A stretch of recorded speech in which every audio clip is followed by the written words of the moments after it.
Clever big companies have installed people that don't do anything else but thinking about these dilemma situations. And one of these big companies who's done that is EnBW, the big utility from the southwest of Germany. And their head of innovation is Uli Huener. He's been on the stage yesterday, and he's here today. Come on, Uli.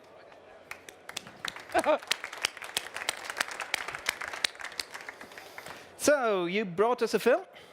Yes. What's the theme of the film? So we've decided that I will say one sentence up front, because the film is about the transformation of the energy business of the last 100 years packed into 45 seconds. So it needs your full concentration. 45 Go seconds for it. for 100 years. Okay. Can we have the film, please? I see it there.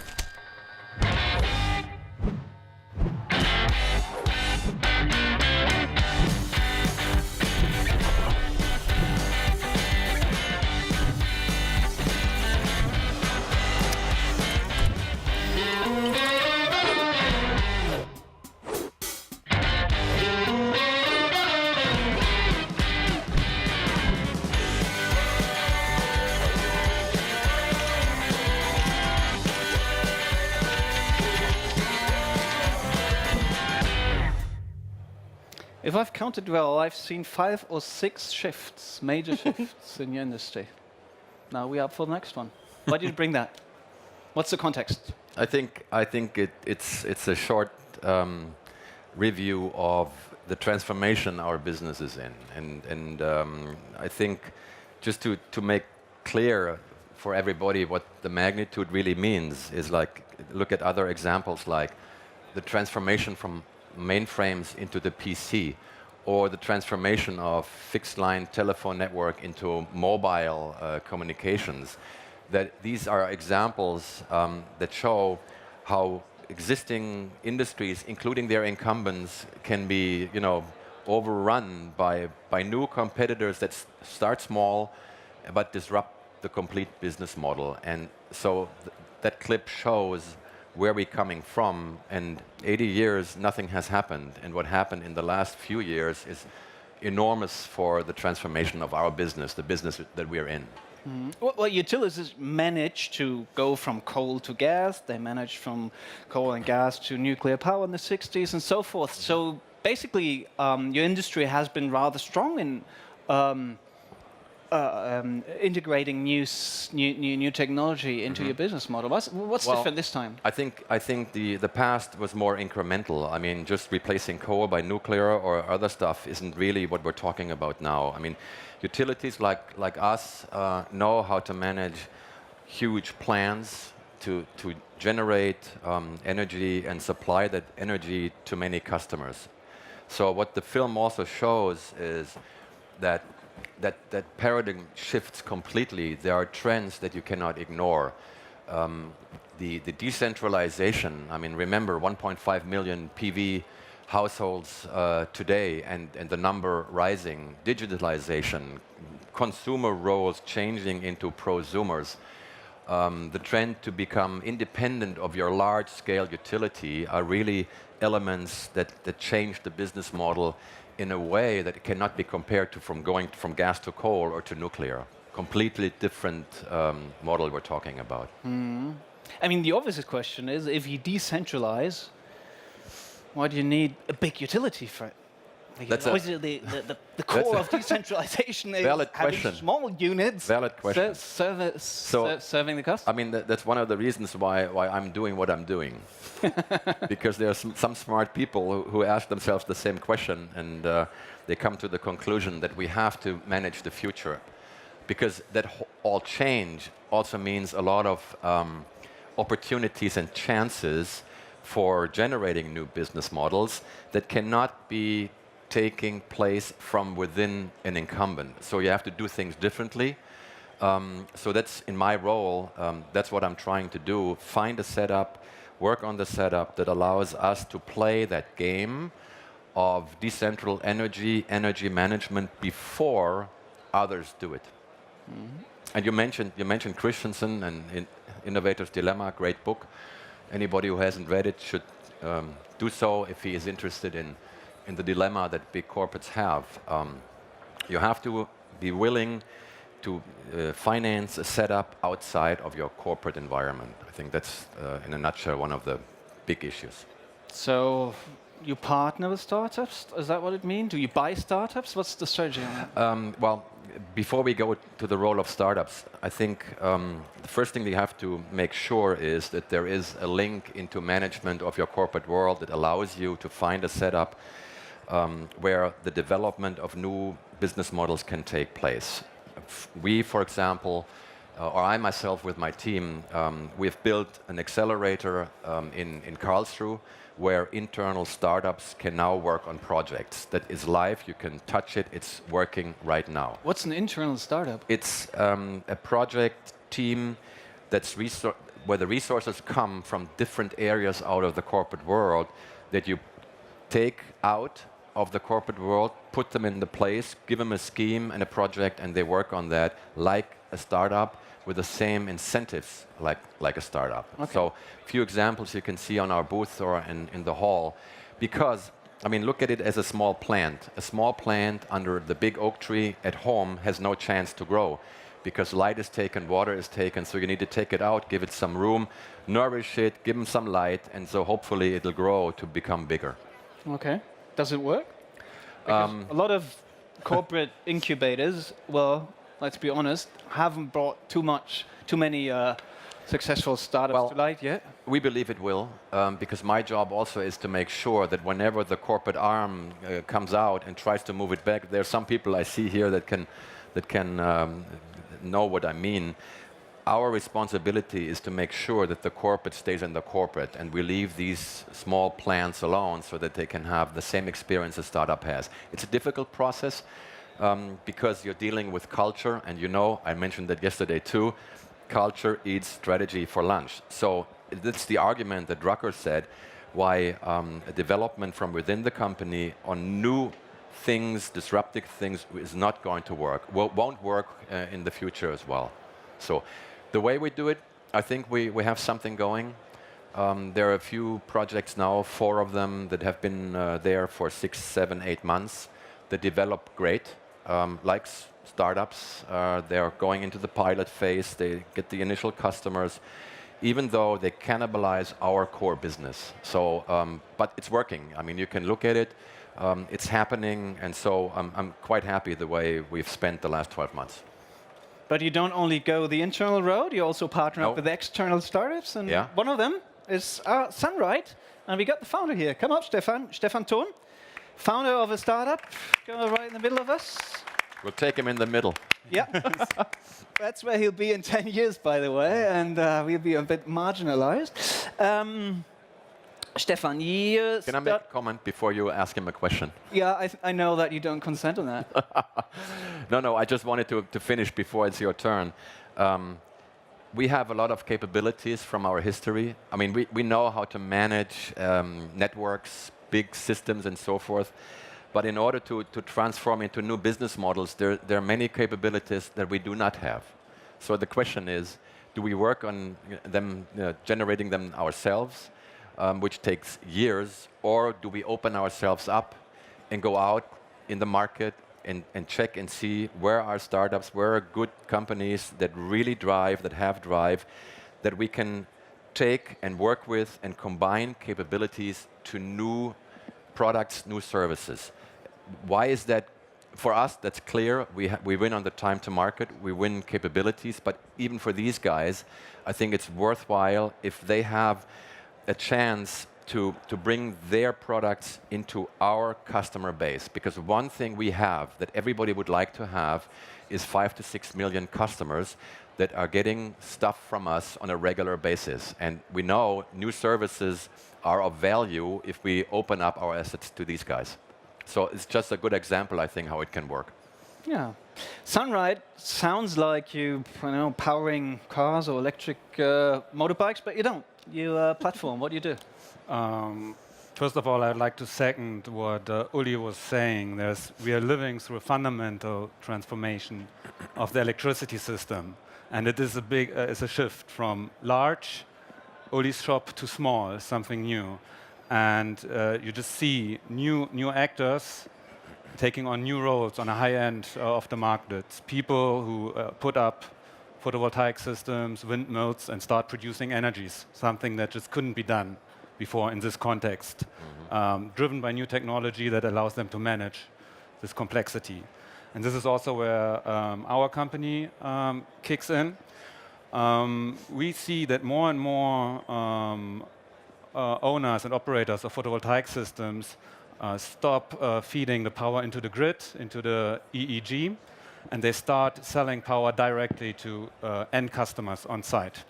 So they are taking away a bit of the business from actors like EnBW in terms of selling power to end customers. Well, they take out the middleman. Yes, selling power is a whole different sport than just producing it, with its own complexities. And we developed a software platform that automates many of these processes for these new market actors. Isn't that a highly regulated market? Can I just sell my electricity to my neighbor? You can't sell it to your neighbor, but you can sell it on site. What you do on your own property is your own business. So that's what creates. Oh, on my property, space. there aren't hundreds of houses, unfortunately. So how do you do that? It's house by house. Okay, house by house. Okay, so what do they need you for? And vice versa. So maybe I can talk about what we need them for. So that's good. That's a bit modest. Yeah, you offsite. You asked me the question. You want to eat their lunch, so why are you working together? And Sunride wants to have it both ways. We want to eat their lunch, but we also want to get their help. And that's a tricky situation. Sounds like a dilemma too. Uli mentioned the transformation of the system, and he used a metaphor, the computer industry, from mainframe power stations to personal energy, if you will.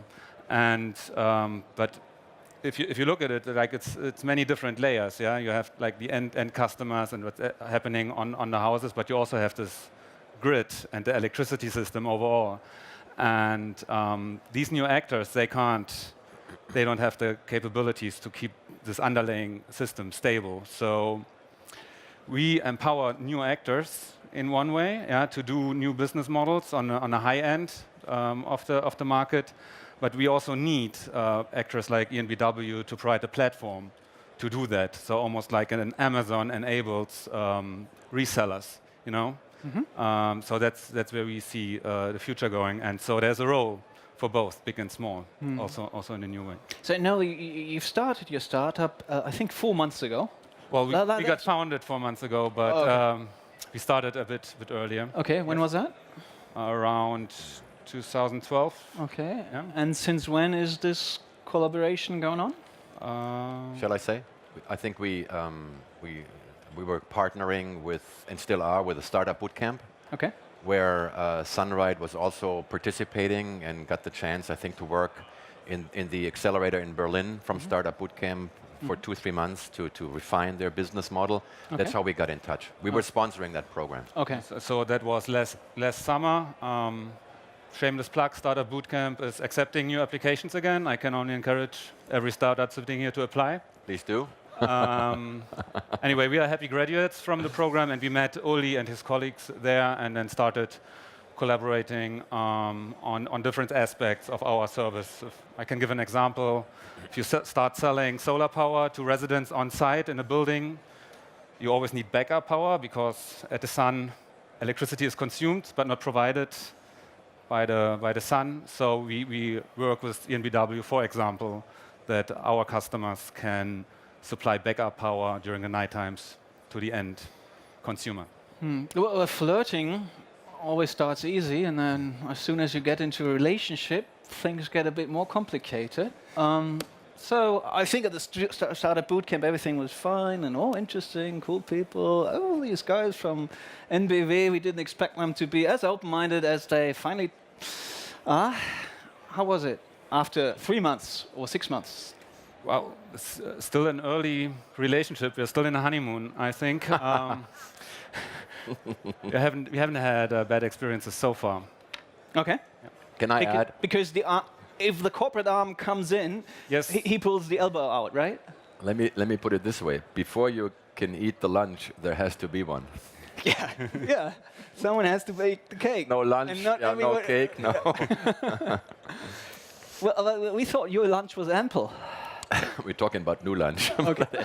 But I think, let me add to this. I think what's very important that you, like we do, and we try to put a lot of emphasis on it. We need to know what our role is in this game in the future. What are we standing for? What is our core IP in this system? What allows us then to detect synergies with companies like from Stefan and Sunride and others, so that the whole orchestration makes sense, okay? And the sooner you can do this in the beginning, the better it is, because you really know that you put strengths together that add value to the common solution. And that's how we try to look at it. I also think that the precondition for good collaboration between different partners is the same vision of the future, and I think we are on the same page with that. Pretty close. How you ensure that this isn't another way of nice talking in corporate context, but how you ensure that innovation really happens, step by step? Who is that for, that question, him or me? Or rather you, because he's probably more depending on you than vice versa. I think, as I try to say in my role, the cultural transformation within the company is a main or big point. It doesn't go easy. I mean, you have to, it's all about change, continuously making sure that creativity and innovation is necessary within this transformation. If we don't do these things, then others, like his company, new ones, will work on it, and at the end you won't need the middleman, as you nicely said. And the question is, where would that leave a utility like EnBW? So the sense of urgency in this transformation helps a lot to also motivate management within the company to understand, hey, actually, this is a good thing to do. From our perspective, there was a point in time that really signified shift in gears, was when the necessary talking upfront stopped and the doing started. And we got access to experts, domain experts within EnBW, who are helping us, building stuff that's relevant to us and our customers. So we're doing stuff, it's working, we're happy. And we will join the Startup Boot Camp program this fall again, just to show again how important that is for us to generate deal flow and to learn what teams come up that could be helpful scenarios for us to look at as well. So, I mean, I think it's the doing. Everybody has understood that we have a problem in this brand and in the market, but we're trying to really leave the PowerPoint stage and make things happen. That's why we're here. That's why we have projects already and within the customer base, and the cooperation, I think, is vital for both of us. What kind of other sorts of partnerships are you looking into? I mean, it's probably not only early stage startups, but I mean, all sorts of new alliances are imaginable. I mean, we have to open up on all aspects. I mean, there are large companies too. We've been talking to Salesforce about their platform. We just had IBM with analytics stuff. So I think the art is to bring it all together. I think right now we are tending more towards startups because they're more creative. They have more ideas that follow the disruptive route that we like. But we're also open to cooperate with companies that have been around for a while, that also have understood that there's a chance for them, and if they don't transform themselves, they will have a problem. There are big players in the south of Germany as well, Bosch to name one. They're in a similar situation. I mean, Mr. Denner has also understood that if he's not working on new business models now and EVs, I mean, electromobility takes over, he has a big problem in his core business. And That's just one to mention. And there are many others that are now opening up where we can find platforms to work together with. That would benefit the startup world as well, by the way. Where are the boundaries of all of that? I mean, there's this famous quote by the former CEO of HP that everything that can be digitized will be digitized. Well, true, but we'll still need things that generate power, and that power will be used by other things that are not digital, that are electric. So, is it? I mean, aren't we overstating to some extent? I think it's a question of intelligence. I think there's no question that we will not talk digitalization of the energy world if we don't have generation capabilities at some point that come from hardware, PV panels or whatever. But I think the intelligence is more and more, and the user interface is more and more apps, digitalization, intelligent world, it's all there. And I think there's a big chance, we talked about this yesterday too.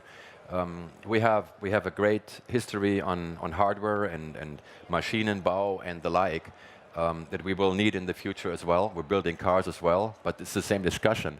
I mean, putting intelligence in the car that makes it drive autonomously, or making user interfaces new before others do. It's all part of the same problem that we all face. So, in many ways, I think it's true, and we should be very creative and have a lot of fantasy about whatever can be in the future also come up on the digital agenda, which is hard for incumbents, but we're trying to really actively do that.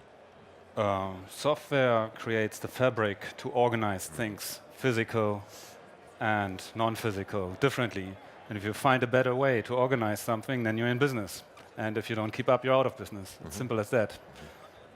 There's one thing for sure, you need smart people in order to make things smart. We had two smart people here. Thank you. Thank you for being on the stage. Thanks.